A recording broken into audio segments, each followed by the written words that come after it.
The day my world cracked open was the day my best friend whispered my truth into the unforgiving winds of gossip. I remember the exact moment she confessed, her voice trembling but relentless, as if she believed that shattering me would somehow set her free. That secret, my deepest vulnerability, was no longer mine. It was broadcasted, dissected, and weaponized against me. Within hours, my phone buzzed with a message that felt like a final blow from my boss. "We need to discuss your future here. This situation is disappointing." The implication was clear. My job was hanging by a thread. The company I had poured my heart into was reconsidering my place, and my so-called friend had handed them the evidence to justify it. The humiliation was suffocating. At work, whispers followed me down halls. In my community, I was the disgrace everyone warned about. Family members avoided my gaze. Friends turned their backs. They said I failed, that I didn't deserve the life I'd built. I was broken, cast aside like a discarded shadow. But in that darkness, something fierce ignited inside me. Pain became my fuel, betrayal my catalyst. I refused to let their judgments define me.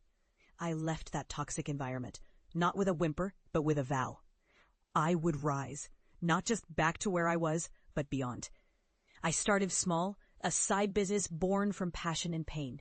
Nights spent pitching ideas while the world slept. Days filled with learning, failing, and relentless pushing forward. Every setback was a reminder of where I'd been, every small victory a step away from it. Years passed. My business grew, surpassing the salary my old job had once offered. I built a reputation, not just as a survivor, but as an unstoppable force in my field. Invitations to speak, awards, recognition flooded in. I was no longer the girl they whispered about. I was the woman they whispered to. Returning home wasn't about confrontation. It was about quiet power. I walked into the room where my old friend and former boss sat, their faces pale as the reality of my success settled over them. No words were needed. My presence was answer enough.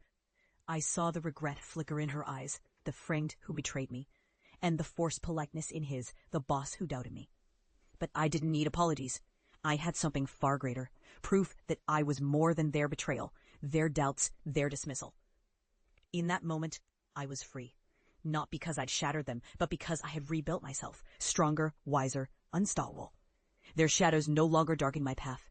I walked forward, a testament to the power of resilience and the poetry of revenge that isn't about vengeance, but victory. This was my redemption. This was my revenge. And this was just the beginning.